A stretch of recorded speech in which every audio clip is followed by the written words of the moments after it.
The sky turned an odd shade of purple on a Tuesday morning. People around the world pointed their phones upward, recording the strange colors dancing above major cities. No one understood what was happening, not even the smartest scientists who rushed to their telescopes and computers. Captain Alan Wright stood on the bridge of the International Space Station Alpha, his hands gripping the safety rail as he stared out the viewport.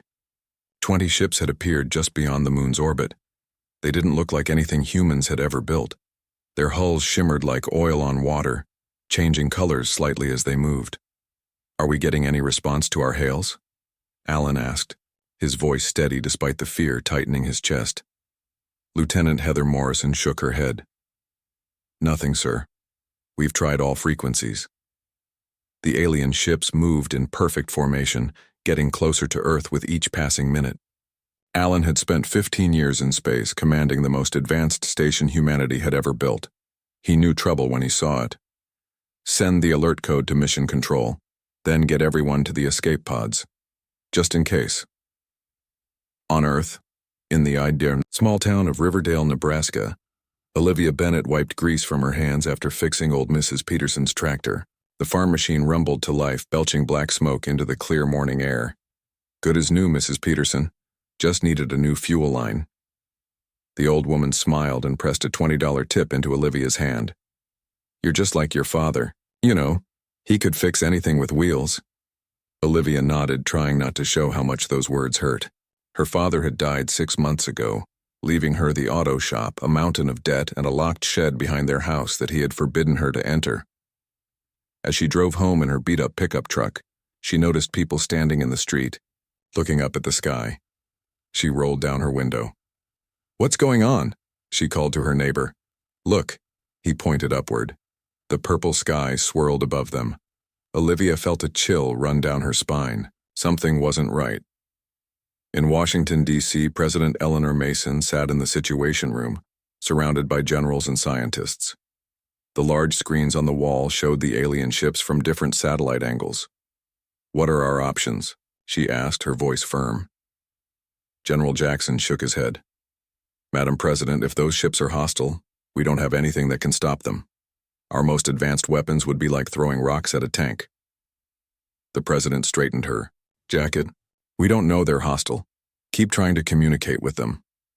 As if in answer, the screen suddenly flickered. All across the planet, every television, phone, and computer displayed the same image: a tall, thin being with pale blue skin and large black eyes. "People of Earth," the alien spoke in perfect English, its voice oddly musical. "I am Ambassador Threll of the Galactic Council. Your world has been under observation for centuries. The time has come to bring you into the fold of galactic civilization." In the space station, Alan and his crew watched the broadcast with growing unease. "They don't look friendly," Heather whispered. Threll continued, "Your species has shown remarkable potential, but also disturbing tendencies toward violence and unpredictability. The Council has decided that a period of guidance is necessary before you can be trusted with interstellar privileges." President Mason stood before the camera, addressing the alien directly. "Ambassador Threll, we welcome peaceful contact with other civilizations. But we must insist on our right to self-determination. Earth is not seeking to be guided by outside forces." The alien's expression didn't change. "Your consent is not required, Madam President. The process has already begun." Across the globe, smaller ships appeared in the skies above major cities. They hummed with energy that caused electrical devices to fail. Military jets scrambled to intercept them, but dropped from the sky as their systems shut down. On the space station, alarms blared as 3 alien vessels approached. "Everyone to the escape pods now," Alan shouted, pushing his crew toward the exit. "That's an order." As the last crew member entered the pod, Alan saw a beam of light cut through the station's main hub. Metal screamed as it was torn apart. He jumped into the pod just as the airlock failed and slammed his hand on the launch button. The tiny pod shot away from the dying station, tumbling through space. Through the small window, Alan watched as the home he had lived in for 5 years broke apart like a child's toy. In Nebraska, Olivia ran to her house as strange lights appeared in the sky above her town. She grabbed her father's old shotgun, though she knew it would probably be useless. As she passed the locked shed, she paused. Her father had always been secretive about his work before becoming a mechanic. He had worked for the government once, something to do with research. She made a decision and grabbed the key she had found among his things. The shed door creaked open, revealing not tools or farm equipment, but a staircase leading underground.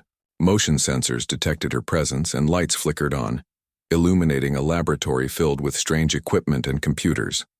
On the main screen, a message flashed. Protocol Prometheus activated. Welcome, Dr. Bennett. Olivia stared in confusion. Her father had never been called doctor as far as she knew. A hologram appeared. Her father, looking tired but determined. Olivia, if you're seeing this, it means they've finally come. I hoped this day would never arrive, but I prepared for it anyway. 20 years ago, I was part of a team that studied a crashed alien scout ship. What we learned changed everything, but the government decided to keep it secret, fearing panic. Her father's hologram gestured to the equipment around the room. I continued the work in secret. Everything you need to understand is here. Their technology, their weaknesses. Earth will need this knowledge now. The hologram flickered out as the ground shook. Outside, strange ships hovered over the town, beaming down creatures in armor. Olivia ducked down and watched through a small window as the aliens began rounding up her neighbors. In Washington, as alien troops marched toward the White House, President Mason was escorted to a hidden bunker beneath the city. Once secure, she faced the grim-faced officials waiting for her. Madam President, General Jackson said, it's time to activate Protocol Prometheus. Eleanor Mason nodded slowly. Do it and may God help us all. Deep beneath the earth in secret bases around the world, machines built for a day no one hoped would come powered up. Humanity had just suffered its first defeat in an interstellar war. But the fight had only just begun, and somewhere over the Atlantic, a small escape pod carrying Captain Alan Wright burned through the atmosphere, bringing with it a man who had seen the enemy up close, and who would never stop fighting to take back his home. 3 months passed since the day the aliens came. Earth was no longer the same. The Galactic Council controlled all major cities, their tall metal towers rising from the ruins of human buildings. Alien soldiers patrolled the streets, making sure humans followed the new rules. Schools were closed and replaced with integration centers where young people learned about their place in the galaxy, always at the bottom. Alan Wright had survived. His escape pod had crashed in the Rocky Mountains far from any city. A group of forest rangers found him half dead and brought him to their hidden camp. Now he led 50 men and women who refused to accept alien rule. They lived in caves and moved often to avoid detection. The supply convoy will pass through this valley tomorrow, Alan said, pointing to a hand-drawn map spread on a rock. We take what we need and disappear before their backup arrives. Beside him stood Jack Porter, a former police officer from Denver. Their weapons are still better than ours. We lost 3 people last time. Alan nodded grimly. I know. But people in the nearby towns are starving. The aliens give food only to those who work in their factories. Every day was a struggle. They attacked small alien groups, stole supplies, and rescued humans from work camps. It wasn't enough, but it was something. In Nebraska, Olivia Bennett had not left her father's underground lab for weeks. She studied his notes and the alien technology he had collected. She learned that the ship that crashed 20 years ago belonged to a species called the Nalari, who were now part of the Galactic Council but had once been free. Her father had taken parts from the crashed ship and built devices that could disrupt alien communications. The technology was old by Council standards, but it was better than anything humans had. Olivia tested a small device that could block alien signals in a 5-mile radius. It worked, but only for 10 minutes before burning out. She needed better materials to make it last longer.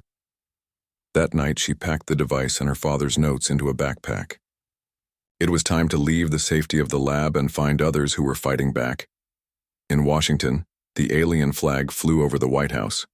Inside, Ambassador Threll sat at the president's desk. reading reports from around the planet. Resistance. Attacks have increased by 30% this month, said Commander Zorla, his security chief. They're becoming more organized. Threll's black eyes narrowed. Double the patrols in problem areas. Anyone caught helping rebels will be sent to the labor camps on Mars. And what about the missing technology? Zorla asked. Our scouts still haven't found the crashed Nalari ship. Keep looking, Threll hissed. If humans learn how to use that technology, it could delay our plans.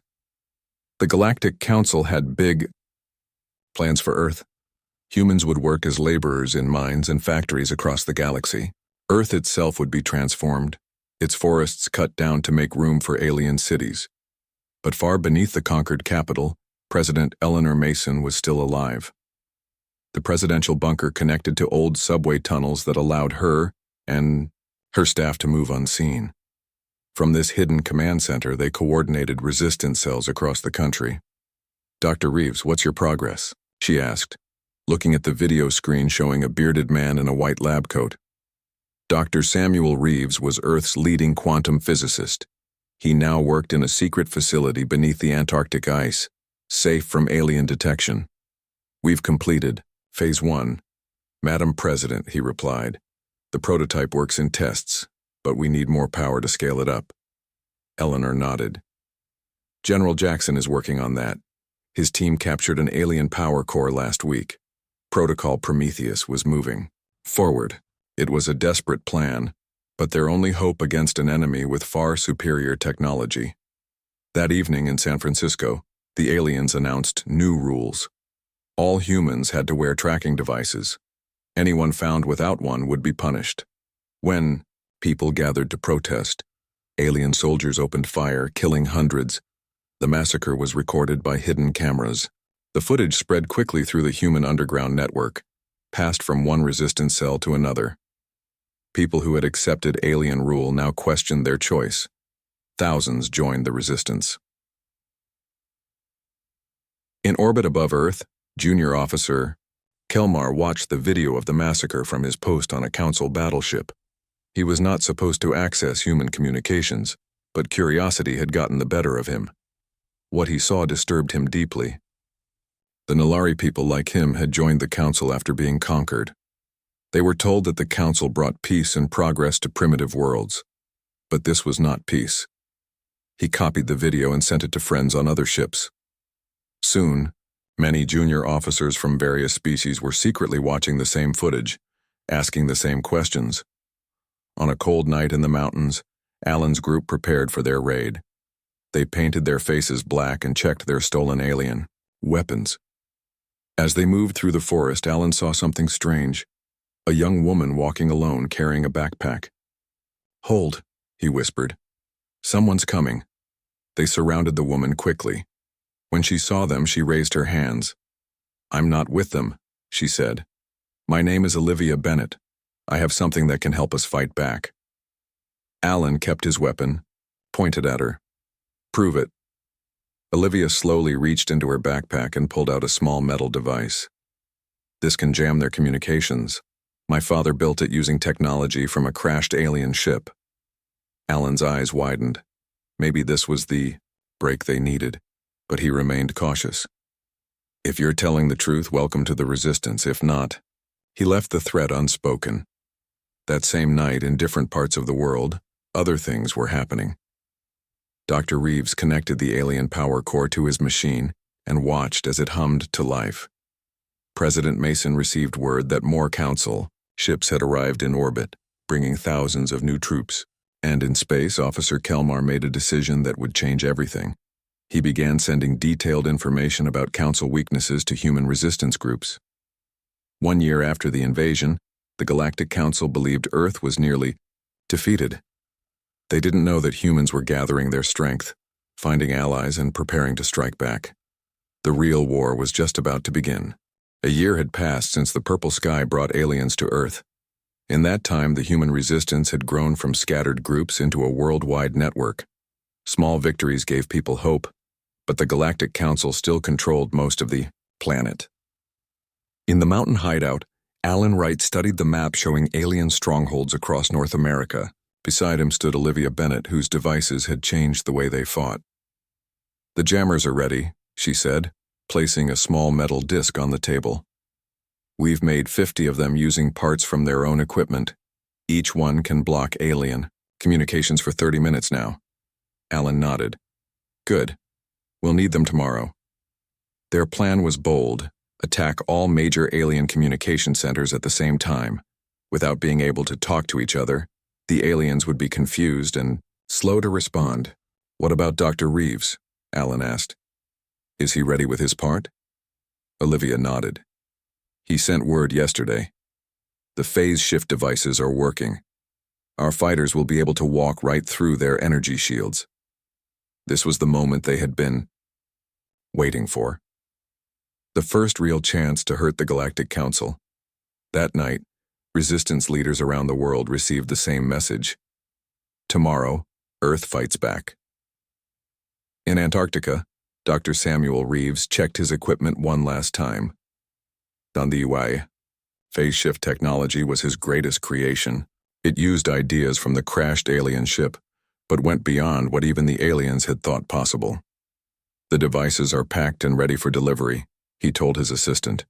"Teams will pick them up at the drop points in 6 hours." The massive machine behind him hummed with power.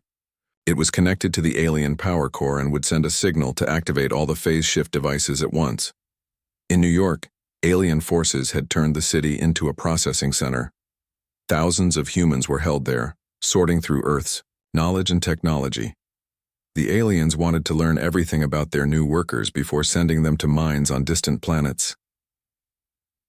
Among the prisoners was Keith Donovan, a former college teacher who had learned to hide his intelligence from the alien guards. He had been gathering information for months, passing it to other prisoners who had contact with the resistance. That evening, Keith received a small package hidden in his food. Inside was one of Olivia's jammers and a note with a single word: "Tomorrow." He smiled for the first time in months. In orbit above Earth, Officer Kelmar was now Lieutenant Kelmar. His commanders had not discovered his betrayal. He had been sending information to the humans for months, telling them about ship movements and security codes. Kelmar was not alone. Other alien officers had joined his secret group. They called themselves Truth Seekers and questioned the Council's actions on Earth. "The humans are not what we were told," Kelmar said during their secret meeting. "They don't deserve this treatment." A fellow officer named Selna nodded. "I've watched their history recordings. Yes, they fight wars, but they also create beautiful art and music. The Council lied to us." Kelmar looked out the viewport at the blue planet below. "Something is going to happen soon. The humans have been too quiet lately." In Washington, Ambassador Threll sensed the same thing. The attacks on his forces had decreased in recent weeks. Experience had taught him that when your enemy goes quiet, they are planning something big. "Increase security at all main facilities," he ordered Commander Zorla.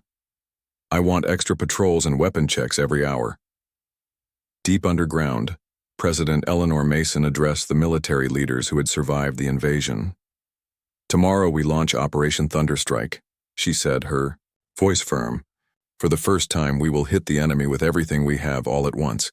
We may not get another chance like this." General Jackson nodded. "All units are in position. Dr. Reeves's technology has been distributed to key teams. The alien informants have provided the access codes we need." Eleanor looked at the tired faces around her. Some had lost everything. All had fought harder than they ever thought possible. "Whatever happens tomorrow," she said, "history will remember that humanity did not surrender." The next morning dawned clear and bright. Alien patrols moved through city streets, watching for trouble. In orbit, Council battleships maintained their positions, sensors scanning the planet below. At exactly 9 a.m., Dr. Reeves activated his machine. Across the world, phase shift devices hummed to life. At the same moment, resistance fighters activated the jammers. Alien communication systems went dark. Their energy shields flickered and failed as humans with phase shift technology simply walked through them. In New York, Keith Donovan led 300 prisoners in a rush against their surprised guards. They had been planning this moment for months. Each person knew exactly what to do. "Get to the science section," Keith shouted. "Free everyone you find." Among the scientists being held was Lisa Green, a military engineer who had been forced to work on alien weapons. Keith found her, in a locked lab running toward her computer. "Keith, I knew someone would come," she said, quickly typing commands. "I've been pretending to help them while actually creating a virus in their system. Now I just need to activate it." Her fingers flew over the keyboard. On screens around the room, alien writing turned to gibberish as the virus spread through their network. In space, Alan Wright led a different kind of attack. Months earlier, humans had captured several small alien ships. They spent weeks learning to fly them, with help from Kelmar and his friends. Now 20 of these ships rose from hidden bases, their human pilots wearing stolen alien uniforms. They approached the main Council battleship, broadcasting the correct access codes. "Patrol squadron returning for maintenance," Alan said in the alien language he had practiced for weeks. The large bay doors opened, allowing them to enter. Once inside, they launched their real attack. On the bridge of the battleship, alarms blared as explosions rocked the massive ship. "Humans in our hangar," an officer shouted. "They're using our own ships." The alien commander tried to call for help, but all communications were jammed. Outside, more human-piloted ships attacked other Council vessels, causing confusion and panic. Lieutenant Kelmar watched from his post, pretending to be as surprised as everyone else. But inside, he felt hope for the first time since coming to Earth. On the ground, battles raged in every major city. The aliens still had better weapons, but without their shields and communications, they lost their biggest advantages. Humans fought with a fury born from a year of oppression.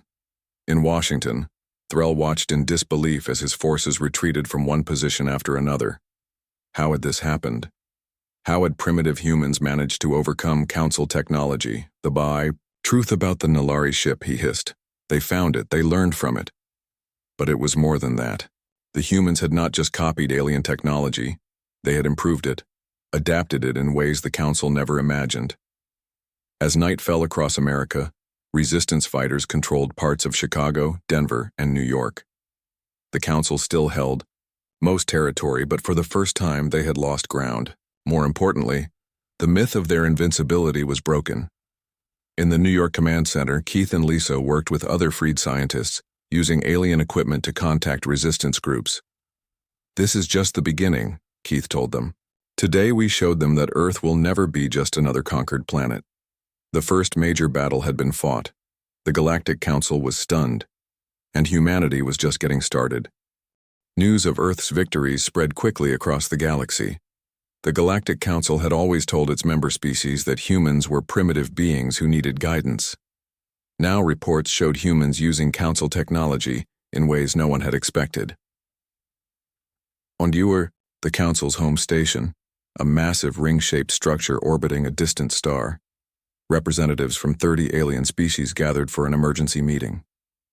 "Ambassador Threll assured us that Earth would be pacified within months," said the Vrex delegate, a reptilian being with scales that shifted colors with his mood. "Yet a year later, we are losing ground to these humans."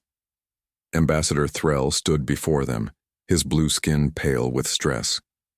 "The situation is under control. The human attacks were small and caused minimal damage." "That is not what our sources indicate," said the Nalari representative, her voice gentle but firm. "We have reports of humans capturing one of our battleships and freeing thousands of prisoners." Threll's black eyes narrowed. "Who gave you this information?" The Nalari representative did not back down. "Many of our young officers have contacted their families with concerns about the methods being used on Earth.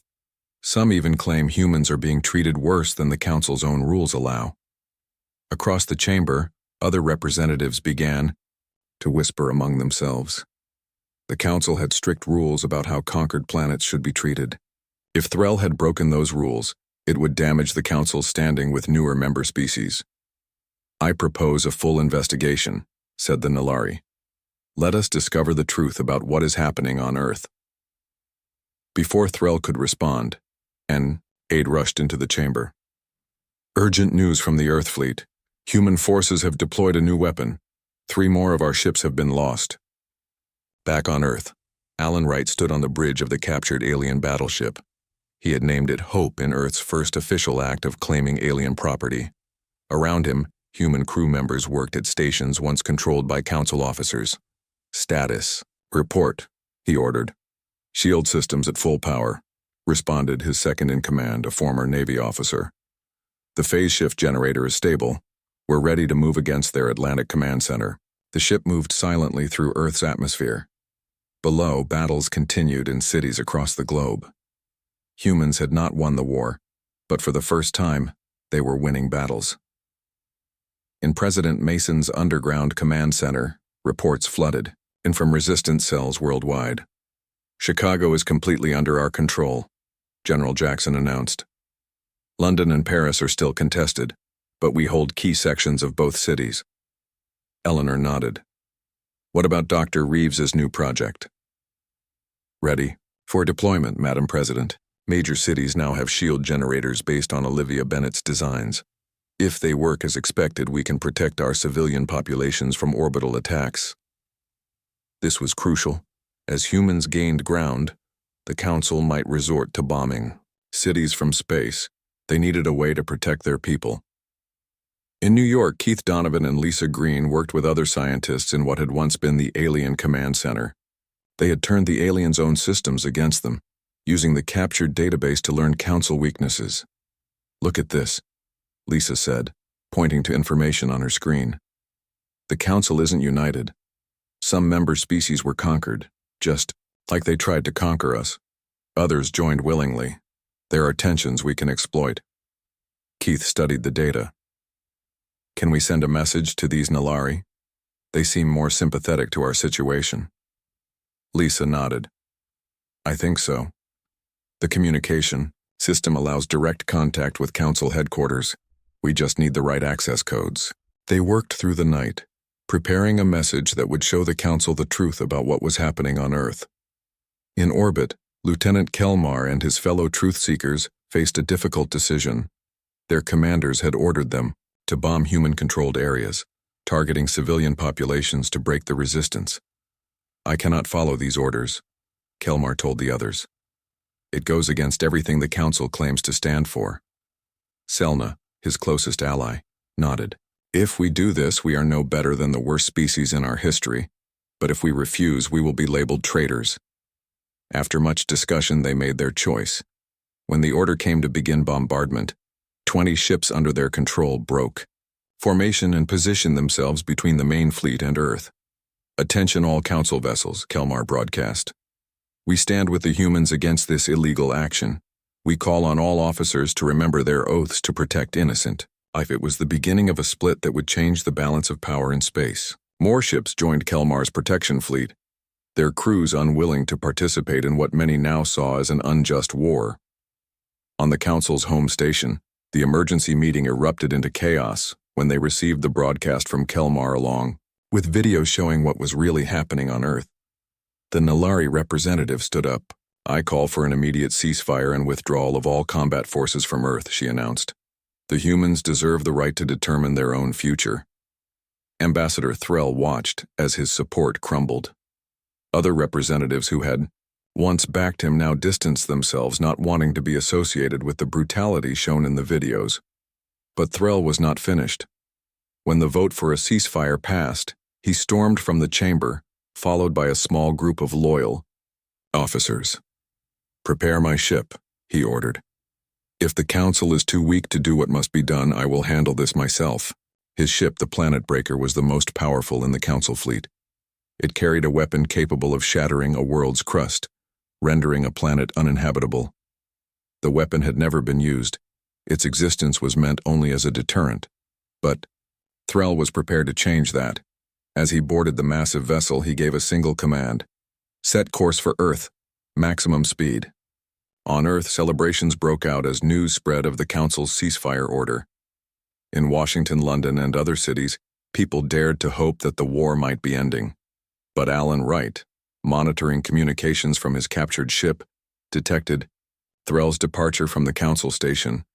"Something's wrong," he told Olivia Bennett, who had joined his crew as chief engineer. "A council superweapon just broke formation and is heading toward Earth.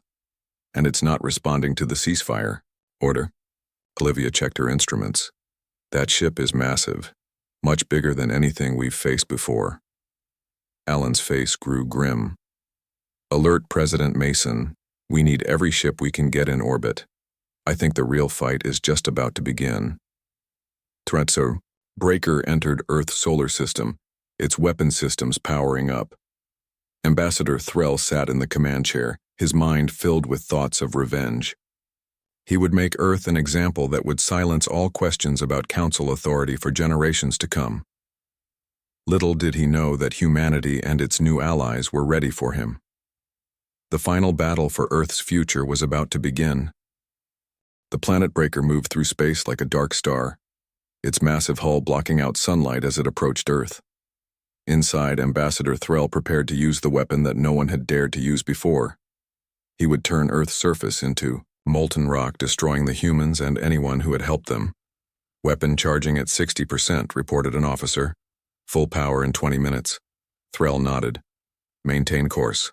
No communications with anyone." Some of his crew looked uneasy. They had joined this mission believing they were upholding council authority. Now they wondered if they were about to commit a terrible crime.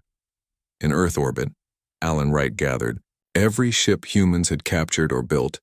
40 vessels formed a defensive line ready to intercept the planet breaker. It wasn't enough, and everyone knew it.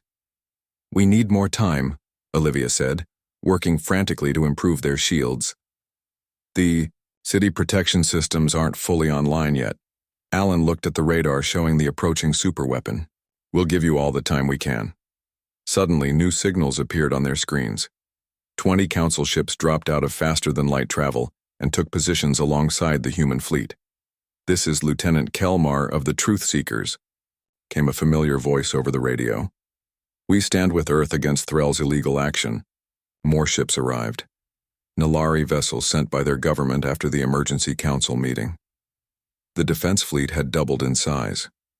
On the ground, President Mason spoke to world leaders from her command center. "All major cities have activated shield systems. We need to evacuate smaller towns that we can't protect yet." Around the globe, people moved into shielded areas or headed underground. They had survived a year of alien occupation. They would survive this too. In New York, Keith Donovan and Lisa Green worked with other scientists to find a way to stop the planet breaker. The alien database contained information about the ship, but nothing about how to defeat it. "The weapon draws power from the ship's main reactor," Lisa said, studying the schematics. "If we could disrupt that connection somehow." Keith pointed to another part of the design. "Look here. The control room is relatively close to the reactor. If someone could get aboard and sabotage it from the inside..." It was a desperate plan, but they had no other options. They quickly sent their findings to Alan's ship. The planet breaker entered Earth's solar system. The combined human and alien fleet moved to intercept it, weapons ready.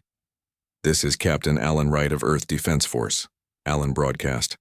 "Ambassador Threll, the Council has ordered a ceasefire. Stand down and return to Council space." The only response was a blast from the planet breaker's forward cannons. 2 smaller ships exploded instantly. "All ships engage," Alan ordered. "Focus fire on their main weapon array." The battle began. Ships darted around the massive planet breaker, firing at any weak point they could find.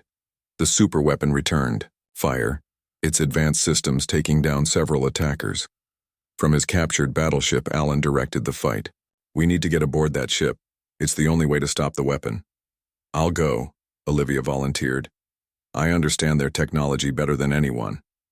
"Not alone," Alan said firmly. "I'm coming with you." They gathered a small team of engineers and soldiers. Using a phase shift device, they boarded a fast scout ship and launched toward the planet breaker, while the battle raged around them. "Their shields are weakest near the rear exhaust ports," Lieutenant Kelmar advised over the radio. "You might be able to slip through there." The small ship dodged enemy fire, moving closer to the massive vessel. When they reached the exhaust port, Olivia activated the phase shift device. For a few crucial seconds, They existed partly in another dimension, allowing them to pass through the enemy's shields. With a jarring thud, they landed in a cargo bay. Alarms blared as the planet breaker detected their presence. "We have 15 minutes before that weapon reaches full power," Alan told his team. "Move fast." They fought their way through corridors, using Kelmar's access codes to bypass security doors. Alien guards tried to stop them, but the humans had faced council weapons for a year now. They knew how to fight back. On the bridge, Threll received reports of the boarding party. "Send all security teams to protect the reactor and control room. The weapon must fire." As the planet breaker continued charging its main weapon, the battle outside grew more intense. Human and alien ships fought side by side against Threll's loyalists. Lieutenant Kelmar's ship took heavy damage but continued fighting, protecting Earth's cities below. Inside the massive ship, Alan's team reached a junction. "We need to split up," he decided. "Olivia, take half the team to the reactor. Try to shut it down or overload it. I'll head for the control room." They parted ways, each group rushing toward their target. Time was running out. Olivia's team reached the reactor first. It was a massive sphere of energy, pulsing with power. Alien engineers worked at control panels, monitoring the weapon's charge. "Cover me," Olivia told her team. "I need 2 minutes." At that main console, as her soldiers engaged the enemy, Olivia ran to the control panel. Her father's notes and months of studying alien technology had prepared her for this moment. Her fingers flew over the symbols, bypassing security systems and accessing the reactor's core controls. "Weapon at 90%, announced a voice over the ship's speakers. "Firing sequence initializing." In the control room, Threll watched as Earth grew larger on his view screen. Soon he would make an example that the galaxy would never forget. The doors exploded inward as Alan's team breached the room. Gunfire erupted as they fought their way toward the main controls. "Stop the firing sequence," Alan shouted, taking cover. Behind a console, Threll drew his own weapon. "It's too late, human. Nothing can stop it now." Alan looked around desperately. The control panel was still too far away, guarded by armed officers. They wouldn't reach it in time. At that moment, the ship shuddered violently. The lights flickered and alarms blared. "What's happening?" Threll demanded. "The reactor." "It's destabilizing," an officer reported in panic. "Someone has initiated an overload sequence." In the reactor room, Olivia stepped back from the console, her work done. "We need to get out of here now. This whole ship is going to blow." Both teams rushed back toward their scout ship, fighting through confused enemy forces. Behind them, the planet breaker's systems began to fail as the reactor overload spread through the power network. In the control room, Threll watched his revenge slip away. The weapon would never fire now. As his officers abandoned their posts, he remained in his command chair, rage and disbelief on his face. Alan's team reached the cargo bay just as Olivia arrived with her group. "The reactor's going critical," she shouted. "We have maybe 3 minutes." They boarded their scout ship and launched, flying through the same exhaust port they had entered through. Behind them, explosions rippled across the planet breaker's hull. "All ships, clear the area," Alan broadcast. "The planet breaker is going to explode." The combined fleet moved away as the massive ship began to break apart. A final explosion lit up Earth's orbit like a new sun as the planet breaker's reactor core detonated. The shockwave hit their small ship, sending it tumbling through space. Alarms blared as systems failed. "Hull breach in Section 3, someone shouted. "Everyone hold on," Alan ordered, fighting with the controls. The scout ship plunged toward Earth, trailing smoke and debris.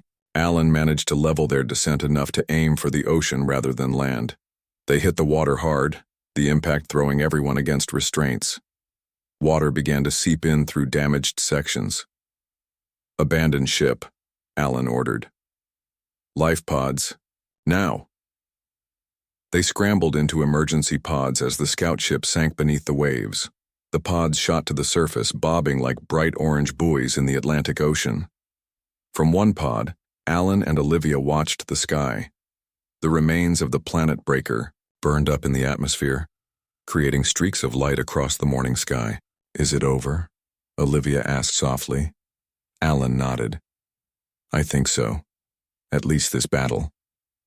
Rescue ships were already heading toward them, human vessels and alien allies working together. Above, the remaining Council ships were withdrawing from Earth orbit, honoring the ceasefire at last. 2 weeks later, President Eleanor Mason stood before the United Nations. Representatives from every country on Earth filled the rebuilt assembly hall. On a special platform sat alien delegates, Nilari, Vrex, and others who had chosen to stand with humanity. Today marks a new chapter in human history, Eleanor began. For the first time, we take our place among the stars not as conquests or subjects, but as equals. The Galactic Council had been reformed. Many species had withdrawn, forming their own alliance with Earth as a founding member. Others stayed with what remained of the old council, but with new rules that respected the rights of all worlds. We fought not just for our freedom, but for the idea that different beings can live together in peace, Eleanor continued. That is the true victory we celebrate today. In the audience, Alan Wright and Olivia Bennett sat together. Like many who had fought in the war, they now looked to the future. Earth was rebuilding. New technologies developed during the conflict would change how humans lived, and the stars were finally within reach. What will you do now? Olivia asked quietly. Alan looked up at the clear blue sky. Help build something better than what we had before. Something worth fighting for. Out.